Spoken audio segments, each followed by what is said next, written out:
comenzamos pues hoy nuestro programa semanal sobre la palabra del domingo. Ya vamos a completar, queridos oyentes, la semana de Pascua, como se llama en la liturgia, la octava de Pascua. La fiesta de la Pascua, así como la de Navidad, tienen en la liturgia católica del Vaticano II una octava. La octava de Pascua, de Navidad, también había octava de Pentecostés y de otras fiestas. Era una antigua costumbre de la Iglesia. Pero después del Vaticano II, solamente la Pascua y la Navidad se celebran durante 8 días. La Pascua se celebra con especial solemnidad. En la Navidad, la solemnidad de la octava es menor, por eso en los días después de la Navidad se introducen fiestas de algunos santos, como por ejemplo San Esteban, el primer mártir, el evangelista Juan y también los santos inocentes. En cambio, la octava de Pascua, los 7 días después del domingo de Pascua, son fiesta de Pascua. La fiesta en 8 días, la octava de Pascua. El primer domingo, el domingo después de la fiesta de Pascua, del domingo de Pascua, se llama en la liturgia, o lo llaman en la liturgia latina católica, el domingo in albis, albus, alba, en latín significa blanco, blanca, in albis, es decir, domingo en blanco, o en los blancos, algo así significa la expresión. Los bautizados eran revestidos el día de su bautismo de una túnica blanca que simbolizaba el nuevo nacimiento, la gracia maravillosa con que Dios los había hecho renacer desde arriba o desde el agua y el espíritu, como dice Jesús a Nicodemo en su maravilloso diálogo. Entonces se llamaba Domingo in albis. Se ve que los bautizados entonces participaban en la liturgia eucarística de ese domingo in albis. O también era llamado este domingo en la liturgia antigua según la primera palabra de la antífona introductoria de la Eucaristía, el introito que llamábamos en latín, el verso latino que se cantaba como antífona en el salmo inicial de la celebración. Decía así: Quasimodo geniti infantes lac concupiscite, aleluya. Por eso lo llamaban domingo de Quasimodo geniti infantes, a la manera de pequeños, de niños recién nacidos, lac concupiscite, leche desead, aleluya. Los niños toman leche. Pues bien, los recién bautizados eran como pequeños niños recién nacidos, geniti infantes, lac concupiscite, es decir, desead todo aquello que os haga crecer en la fe. Los niños toman leche, ya cuando llegan a una edad adecuada empiezan a comer alimento sólido. Lo mismo pasa con los cristianos. Los primeros pasos en la fe toman o reciben como alimento lo fundamental de la fe, leche. Así dice la antífona, pues, siguiendo terminología de San Pablo, que en alguna forma también se repite en la carta a los hebreos: Quasimodo geniti infantes lac concupiscite, aleluya. Pues en este domingo de Quasimodo o in albis se reunían, pues, después del domingo de Pascua, los cristianos recién bautizados para esa gran solemnidad o esa gran celebración dominical.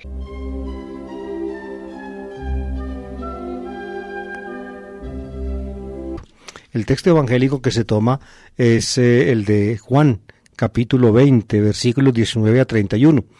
Es tan importante este texto para la liturgia del domingo in albis, es decir, de este domingo segundo de Pascua, porque realmente se refiere el Evangelio a lo que ocurre el domingo siguiente al domingo de Pascua. El Evangelio cuenta, como les voy a explicar más adelante, lo ocurrido en la noche del domingo de Pascua a los discípulos y lo que ocurre 8 días después. Precisamente entonces, 8 días después, es decir, al domingo siguiente, al domingo de Pascua, en el año pues en que estamos, o en el momento en que vivimos, es exactamente este domingo, 8 días después de la Pascua, se cuenta la otra aparición del resucitado a los suyos.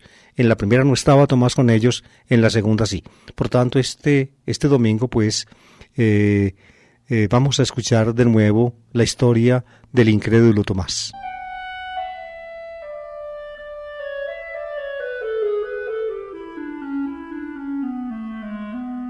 Hoy en día, queridos oyentes, la investigación crítica del Nuevo Testamento, digamos, corrobora una convicción tradicional de la Iglesia, y es que hay por lo menos 3 escritos que tienen en alguna forma características epistolares, de comunicaciones de un autor a una comunidad, y un evangelio que pertenecen a una misma escuela.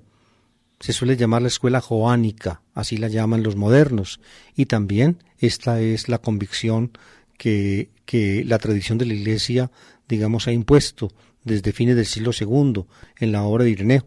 Fíjense, el Evangelio según San Juan, lo llamamos nosotros, el cuarto Evangelio, y también 3 cartas que tienen ese nombre: primera carta de Juan, segunda carta de Juan, tercera carta de Juan.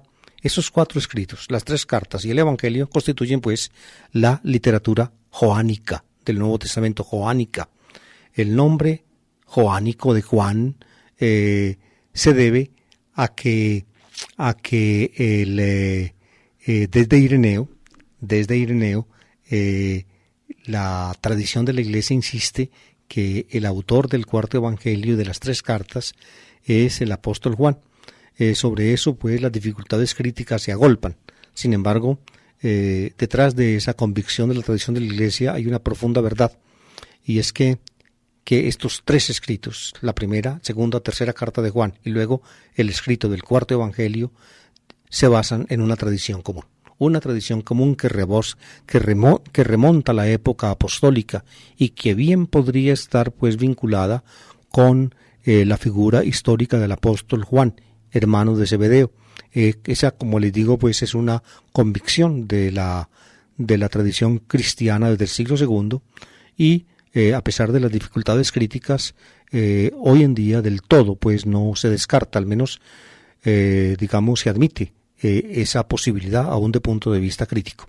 En fin, y ahora sí quisiera comentarles una frasecita que a mí me parece muy importante para entenderla adecuadamente. Todo el que ha nacido de Dios vence al mundo, y esta es la victoria que vence al mundo, nuestra fe.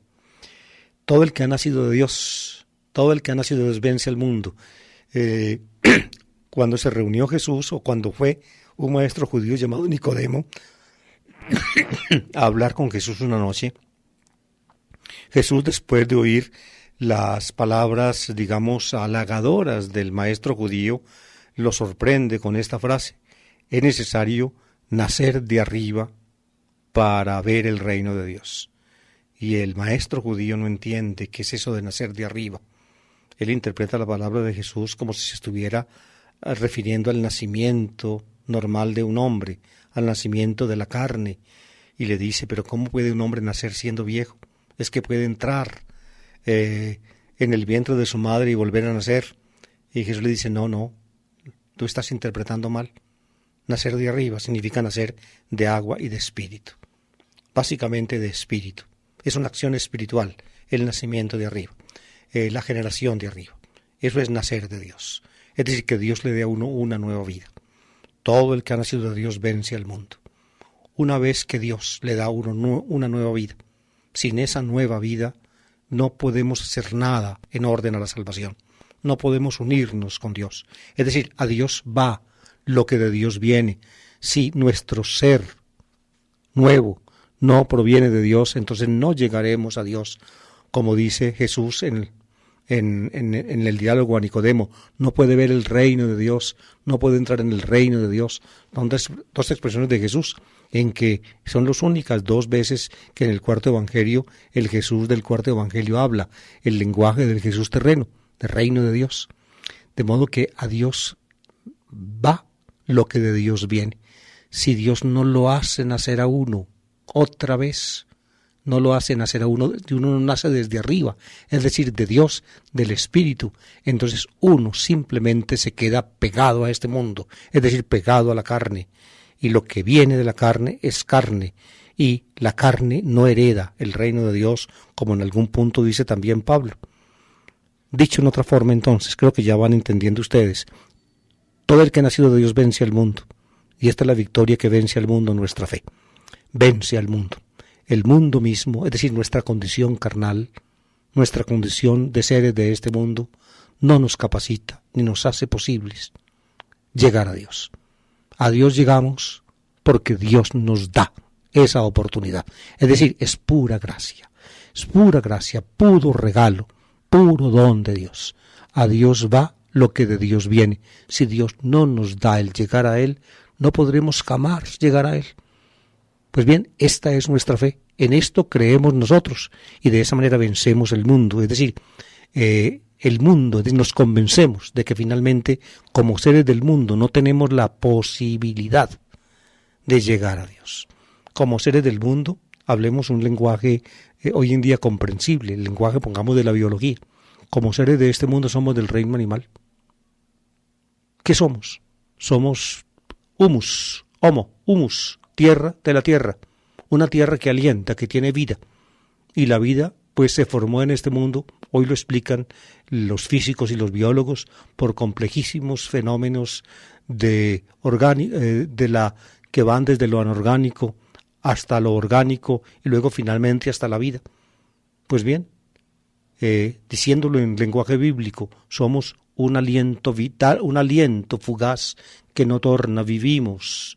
Y cuando el aliento que nos hace vivir se va, volvemos a ser polvo. Somos simplemente seres de este mundo. No nos alcanza lo que somos más allá de este mundo.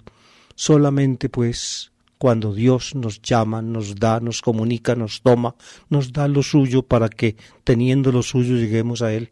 Solamente así podemos entonces llegar a Él. Esta es la victoria que vence al mundo, nuestra fe. Mientras que no nos convenzamos de que en este mundo nuestras posibilidades son absolutamente limitadas por nuestra condición de carne. Si no nos convencemos de eso, entonces permanecemos aquí y simplemente como empezamos aquí, terminamos aquí y no tenemos ninguna perspectiva ni ningún horizonte. Esta es la victoria que vence al mundo, nuestra fe.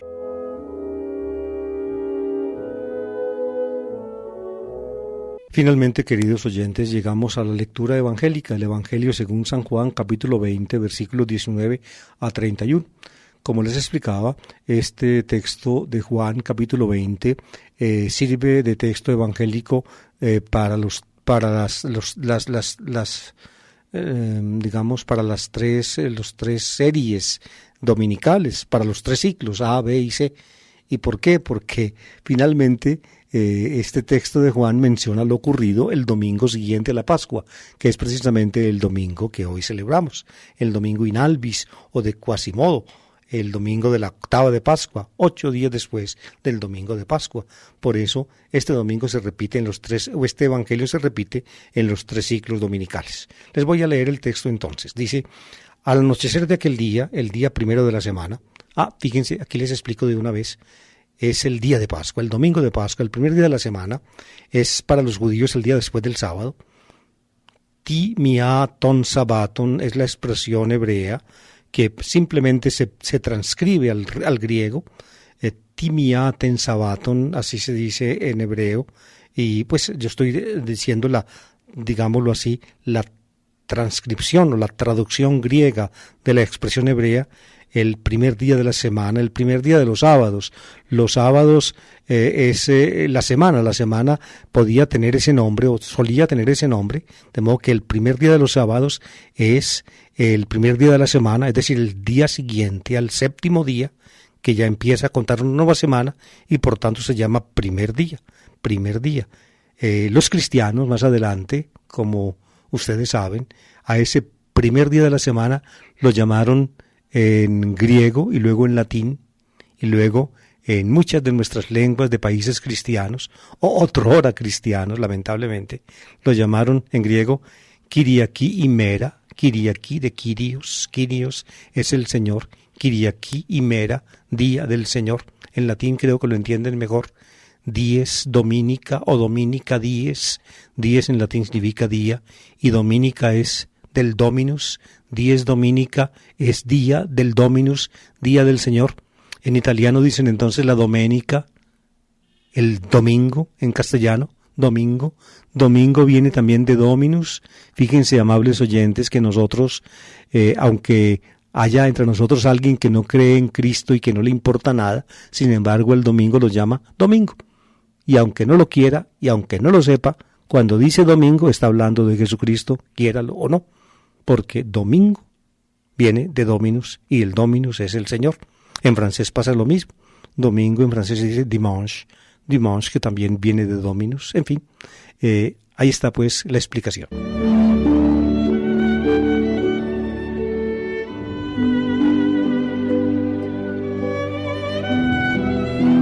Al anochecer de aquel día, el día primero de la semana, es decir, el domingo de Pascua por la tarde, estaban los discípulos en una casa con las puertas cerradas por miedo a los judíos. Y en esto entró Jesús, se puso en medio y les dijo: paz a vosotros. Y diciendo esto, les mostró las manos y el costado. Y los discípulos se llenaron de alegría al ver al Señor. Jesús repitió: paz a vosotros. Como el Padre me ha enviado, así también os envío yo. Y dicho esto, exhaló su aliento sobre ellos y les dijo: recibid el Espíritu Santo. A quienes les perdoné los pecados les quedan perdonados. A quienes se los retengáis les quedan retenidos. Tomás, uno de los 12, llamado el mellizo, no estaba con ellos cuando vino Jesús. Y los otros discípulos le decían: hemos visto al Señor. Pero él les contestó: si no veo en sus manos la señal de los clavos, si no meto el dedo en el agujero de los clavos, y no meto la mano en su costado, no lo creo. A los 8 días estaban otra vez dentro los discípulos, y Tomás con ellos. Llegó Jesús, estando cerradas las puertas, se puso en medio y les dijo: paz a vosotros. Luego dijo a Tomás: trae tu dedo, aquí tienes mis manos. Trae tu mano y métela en mi costado, y no seas incrédulo, sino creyente. Contestó Tomás: Señor mío y Dios mío. Jesús le dijo: porque me has visto has creído. Dichosos los que crean sin haber visto. Muchos otros signos que no están escritos en este libro hizo Jesús a la vista de sus discípulos. Estos se han escrito para que creáis que Jesús es el Mesías, el Hijo de Dios, y para que creyendo tengáis vida en su nombre.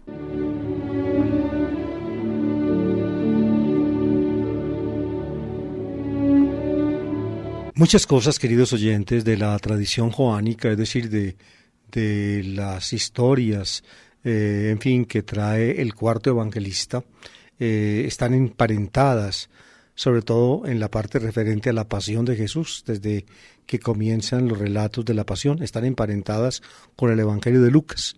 Hay una cierta cercanía entre tradiciones que conoció Lucas, el autor del tercer evangelio, y las tradiciones que elabora también el cuarto evangelista. Una de esas narraciones semejantes es esta, la narración de la aparición de Jesús resucitado al anochecer del primer día de la semana a los discípulos. Dice así el Evangelio de Juan. En Lucas también. En Lucas, fíjense, el Evangelio de Lucas en el capítulo 24, se cuenta digámoslo así, una sucesión de hechos semejantes a las del Evangelio de Juan. Por la mañana en la tumba unas mujeres, luego los discípulos que van camino de Maús. Eso no lo trae el cuarto evangelista, pero en esa narración del camino de Maús aparece en el Evangelio de Lucas, digamos, un dato de que después de que las mujeres llegaron del sepulcro y llegaron como delirando, diciendo cosas que hasta ángeles habían visto, los discípulos le cuentan a Jesús en el camino de Maús que 2 de ellos fueron por la mañana muy de madrugada, a partir de lo que habían dicho las mujeres a la tumba. La encontraron vacía como las mujeres la habían encontrado, pero a él no le vieron. Según el cuarto evangelista, fíjense, estos discípulos que fueron a la tumba son Simón Pedro y el otro discípulo, el discípulo amado. De modo que en eso también están cercanos el Evangelio de Lucas y el cuarto evangelio. Luego, después de la narración de los discípulos de Emaús, Lucas presenta la aparición de Jesús a los 11, Endeka o Iendeka en Jerusalén. En Juan aparece también esa aparición en la noche o ya al anochecer del domingo de Pascua. De modo que también en eso coinciden. En Lucas y en Juan aparece pues Jesús a los 11 que están reunidos según Lucas, a los discípulos según Juan, y la aparición es muy semejante, el saludo es el mismo, Irini, Imin, paz a vosotros, el saludo judío, en hebreo se dice Shalom Lachem, Shalom Lahem, aparece aquí pues naturalmente en palabras griegas, Irini y Min. En Lucas les muestra el resucitado a los suyos ante las dudas que tenían y ante la vacilación, les muestra las manos y los pies, es decir, los signos de la cruz. En el cuarto evangelio les muestra las manos y el costado, no los pies sino el costado. ¿Por qué? Porque el cuarto evangelista cuenta en la crucifixión que uno de los soldados con la lanza, para asegurarse de la muerte de Jesús, le traspasó el costado con una lanza. De modo que en alguna forma pues el resucitado se acredita como tal o como idéntico con Jesús mediante una cierta demostración. Les muestra las manos y los pies en Lucas, les muestra las manos y el costado en Juan. Estos son detalles, diría yo, accesorios en el texto joánico, pero importantes. Lo más importante es ciertamente esto. Una vez pues que se acredita ante ellos como el resucitado, a pesar de ser una aparición extraña, yo me permito también recalcar este hecho. Fíjense que dice el texto que entró estando las puertas cerradas. Es decir, Jesús no es un cuerpo como cualquier cuerpo, así como la física, digamos, al menos en su apreciación básica lo dice. Un cuerpo como cualquier cuerpo. ¿Por qué? Porque un cuerpo sólido no puede pasar a través de otro cuerpo sólido, como es una puerta. Entra cerradas las puertas. Con esto insinúa el cuarto evangelista que la, digámoslo así, que la corporalidad del resucitado es distinta a la corporalidad normal de un ser humano o de un ser material. Eso es lo que se insinúa. Y sin embargo les muestra las manos y el costado. Se los muestra, es decir, no es igual y sin embargo es el mismo. Podríamos decir que esa es la dialéctica que hay en el texto. Pero viene lo importante. Lo importante es que los envía. Como mi Padre me envió, así también os envío yo. Él es enviado por el Padre. Jesús es el apóstol del Padre. El apóstol exclusivo de Dios es Jesús. Es el enviado por el Padre. El Dios envió a su Hijo. Así dice el cuarto evangelista. Por eso quiere el evangelista que la palabra apóstol y el verbo, la palabra apóstol se reserve a Jesús, y por eso nunca llama a los discípulos de Jesús apóstoles, los llama mathité, discípulos, pero no apóstoles, los llama discípulos. Así como el Padre me envió, así también os envío yo. Jesús es el enviado del Padre, el apóstol del Padre, y ellos entonces, aunque el evangelista no emplea la palabra apóstoles, son los apóstoles de Jesús. ¿Y con qué los dota? ¿Con qué realidad los dota para poderlos enviar? Con la realidad del Espíritu. Sopla sobre ellos su aliento y les dice: recibid el Espíritu Santo. La palabra pneuma en griego, to pneumato-agion, el Espíritu Santo. En latín se dice Spiritum Sanctum, Spiritus. Creo que ustedes por la palabra latina pueden entender, digamos, el fondo de la imagen. Spiritus en latín, esa raíz spir, aparece en nuestro idioma en el verbo respirar, o también en el verbo expirar. Fíjense, con esos dos verbos, respirar es inhalar aire, expirar es botar aire. Cuando uno expira, bota el último aire que tiene, el último aliento, uno muere. ¿Se dan cuenta? Espíritu, por tanto, es el viento de la vida, el Nishmat Hayim, del que habla la Biblia, cuando el poderoso alfarero con diestra mano creó de la Adamá al Adam y le sopló en la nariz un Nishmat Hayim, un aliento de vida, dice el texto hebreo. Dios, pues, el aliento del resucitado es, digámoslo así, la expresión simbólica de la vida divina con que Él vive y de la cual también vivirán los suyos. Creo que ustedes, recordando lo que les expliqué ahora del diálogo a Nicodemo, hay que nacer de arriba, hay que nacer de agua y de espíritu, es decir, tenemos que nacer de Dios. Dios nos tiene que comunicar lo suyo. para que teniéndolo de Dios podamos ir a Él, porque a Dios no vuelve, sino lo que de Dios viene. ¿Ven? El resucitado les da su espíritu, y al darle su espíritu los nombra a ellos, diría yo, plenipotenciarios autorizados de la actividad de hacer hijos de Dios. A quienes perdonéis los pecados, les quedan perdonados. A quienes los retengáis, les quedan retenidos. Los discípulos de Jesús, pues, dotados por el Espíritu, pueden entonces también, en nombre del Señor y con el poder de Dios, comunicar nueva vida a los que acepten el mensaje, a los que con fe adhieran a su testimonio, adhieran a su palabra.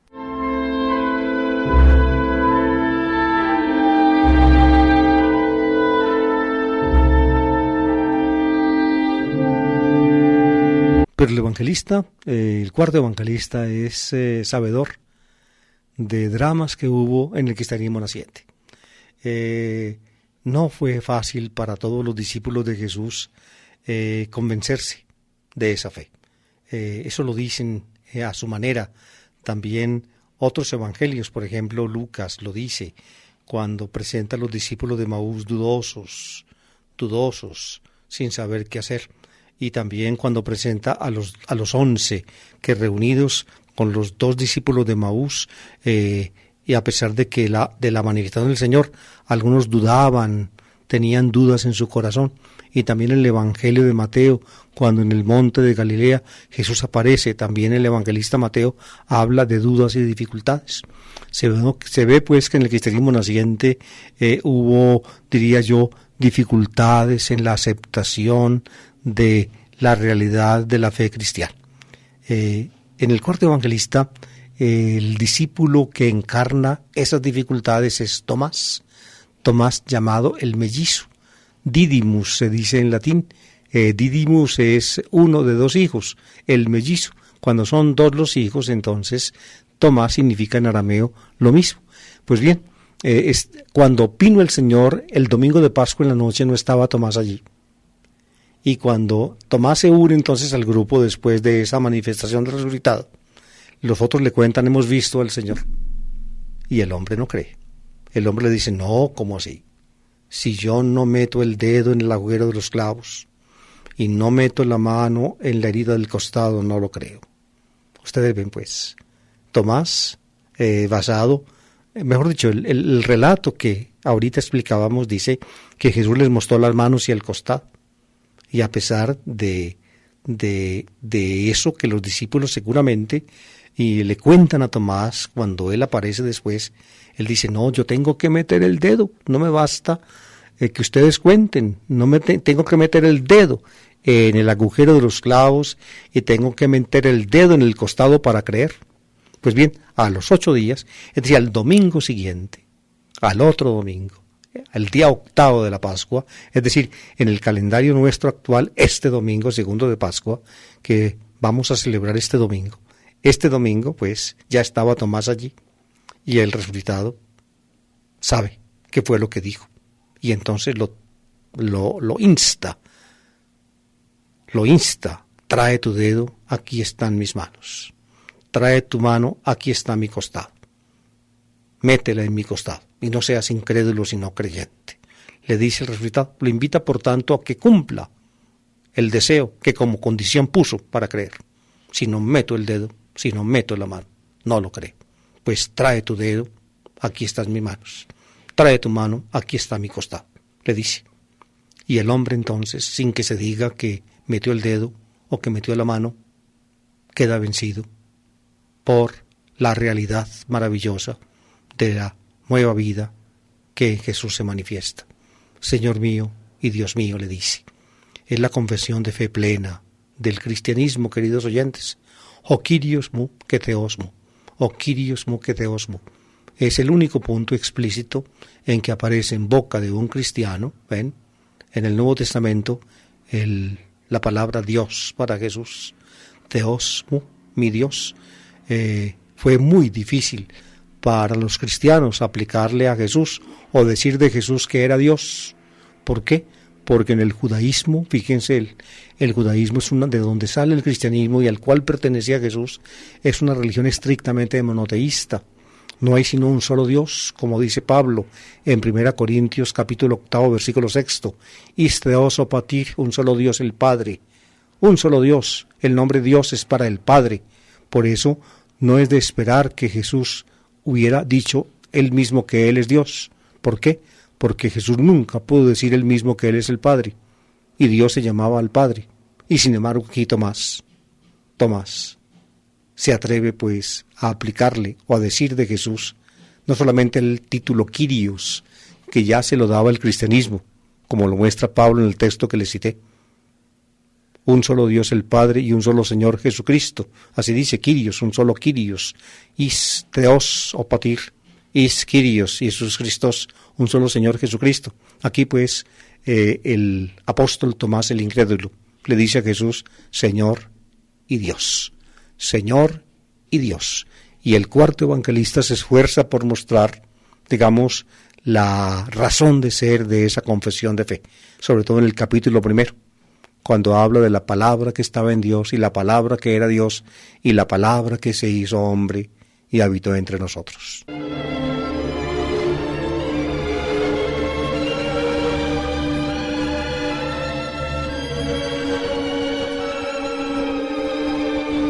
Tomás pues creyó porque vio, sin meter el dedo como quiso hacerlo, ni sin meter la mano como quiso hacerlo. Cuando Jesús le dijo, aquí están mis manos, trae tu dedo, aquí está mi costado, trae tu mano, no se dice que él lo haya hecho, pero sí creyó porque vio. Y entonces brota del resucitado una palabra, la palabra que a nosotros los cristianos, a ustedes y a mí, y a todos los que a lo largo de los siglos hemos mantenido y mantenemos esta fe viva en nuestro corazón y en nuestra vida, la palabra más honrosa, el elogio más maravilloso que se nos haya podido hacer en boca de Jesús. Porque me has visto, has creído, Tomás. Dichosos los que creen sin haber visto. Esos que creen sin haber visto somos nosotros.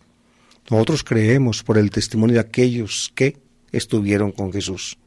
Son los mártires, como los llama Jesús en Lucas. Son ellos los que dan testimonio. El testimonio de ellos lo aceptamos nosotros y lo hacemos nosotros base para, en el testimonio de ellos, escuchar el autotestimonio de Jesús y el testimonio de Dios. Por eso, cuando nosotros creemos, prácticamente asumimos en nosotros mismos el testimonio de Dios.